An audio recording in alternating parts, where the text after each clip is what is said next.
تم اللہ کی راہ میں جو خرچ کرو گے تمہیں اللہ اس کا بدلہ دے کر رہے گا. یہ 100% پکی بات ہے. انسان اخلاص کے ساتھ اللہ کے راستے میں جو خرچ کرتا ہے اس کا بدلہ اس کو مل کے رہتا ہے. اللہ دیتے ہیں. 10 گنا بدلہ تو ہم نے درجنوں دفعہ اپنی آنکھوں سے دیکھا ہے. ہو سکتا ہے زیادہ توکل والے ہوں اور وہ اس سے بھی زیادہ بدلہ اپنی آنکھوں سے دیکھ پائے ہوں.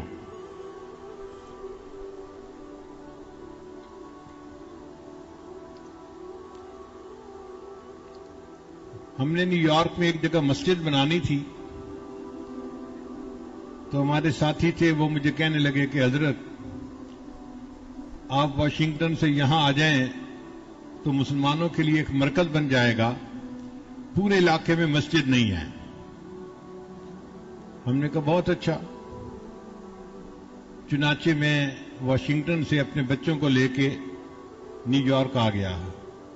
اب جس جگہ پر آئے وہاں ارد گرد مسلمان بھی کافی تھے مگر کافروں کا علاقہ تھا، یہودی بہت رہتے تھے. وہاں پہ مسجد کا بنانا ایک بڑا چیلنج تھا.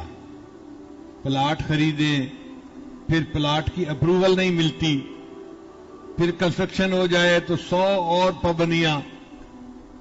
تو میں نے اس دوست کو مشورہ دیا ہم پلاٹ خرید کے مسجد بنائیں گے نا تو پگڑی داڑھی والوں کو اپروول کسی نے نہیں دینی، وہ کہیں گے یہ فنڈامنٹلسٹ کہاں سے آ گئے.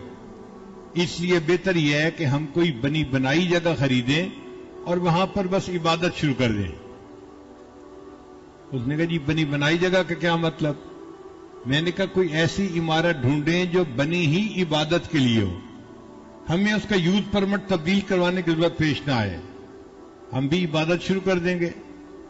چنانچہ ایک سینیگاگ تھا، یہودیوں کی جو مسجد ہوتی ہے اس کا نام سینیگاگ ہوتا ہے، وہ بنا ہوا تھا اور وہ بکنے کے لیے تیار تھا. یہودی اپنے لیے اور جگہ پہ بڑی عبادت خانہ بنانا چاہتے تھے اور اس کو بیچنا چاہتے تھے.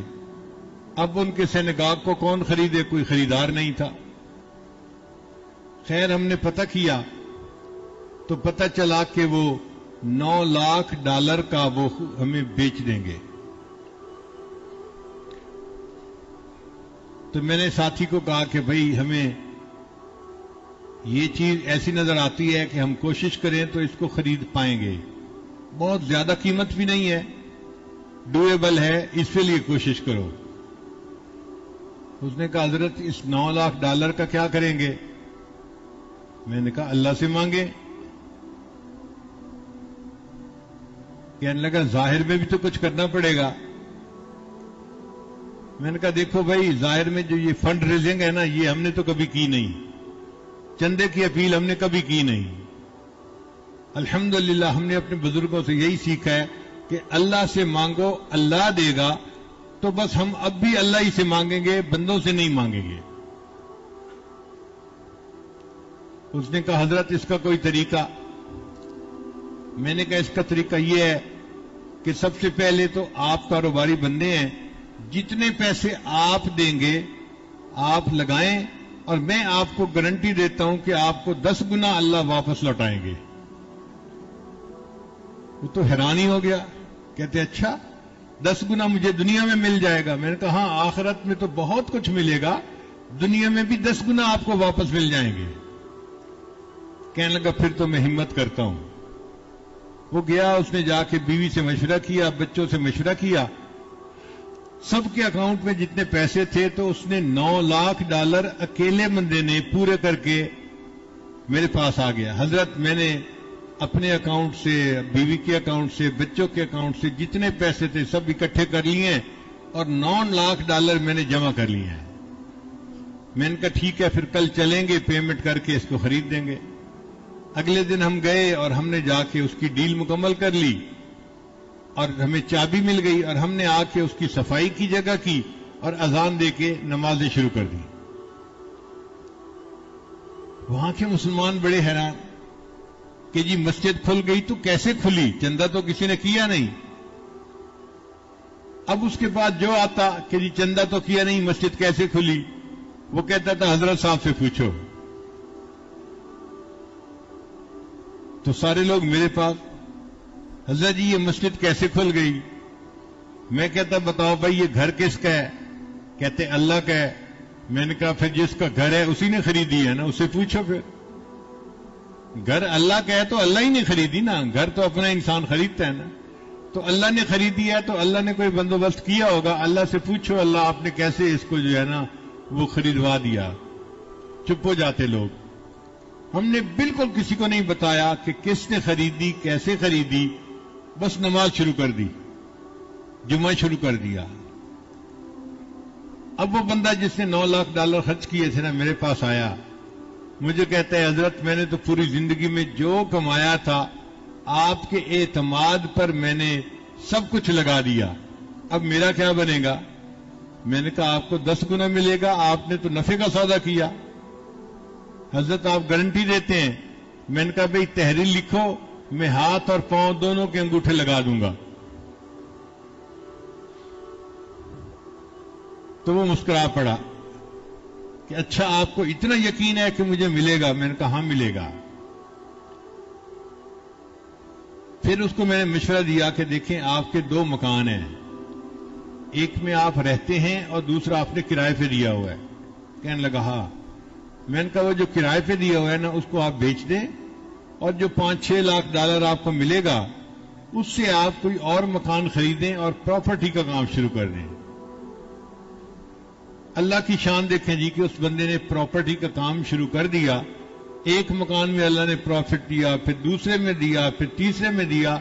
3 سال گزرنے کے بعد ایک دن فجر کی نماز کے لیے آیا، مجھے کہنے لگا حضرت آپ کی ذمہ داری پوری ہو گئی۔ میں نے پوچھا میری ذمہ داری کیسے پوری ہو گئی؟ کہنے لگا حضرت اس وقت میں $9 ملین کی پراپرٹی کا مالک ہوں، اللہ نے مجھے 10 گنا واپس پیسے لوٹا دیے ہیں۔ میں نے کہا الحمدللہ، میں نے صرف آپ سے نہیں اپنی زندگی میں درجنوں بندوں کو یہ بات سمجھائی اور انہوں نے اللہ سے سودا کیا اور اللہ نے ان کو 10 گنا کم از کم واپس دیا۔ اس سے زیادہ بھی مل سکتا ہے لیکن چونکہ ہمارا یقین کمزور ہے ہم صرف 10 گنا تک ہی رہتے ہیں۔ اگر کوئی زیادہ یقین والا ہو تو وہ تو 70 گنا بھی لے سکتا ہے، 100 گنا بھی لے سکتا ہے واپس۔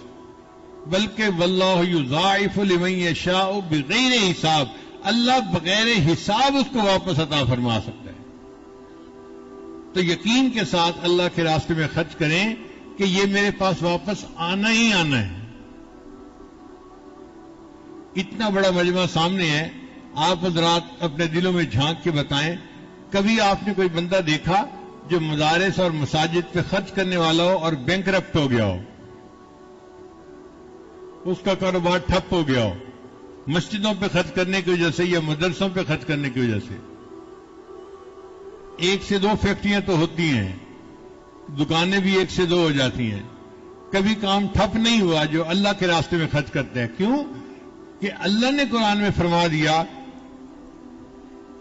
وما انفقتم من شیء فهو یخلفہ، تم اللہ کے راستے میں جو خرچ کرو گے اللہ تمہیں اس کا بدلہ دے کر رہے گا۔ رابعہ بصریہ اللہ کی ایک نیک بندی تھی، ان کا واقعہ میں سنا دیتا ہوں۔ عام طور پہ لوگ سمجھتے ہیں کہ عورتوں کا یقین کمزور ہوتا ہے، بیچاری جلدی گھبرا جاتی ہیں۔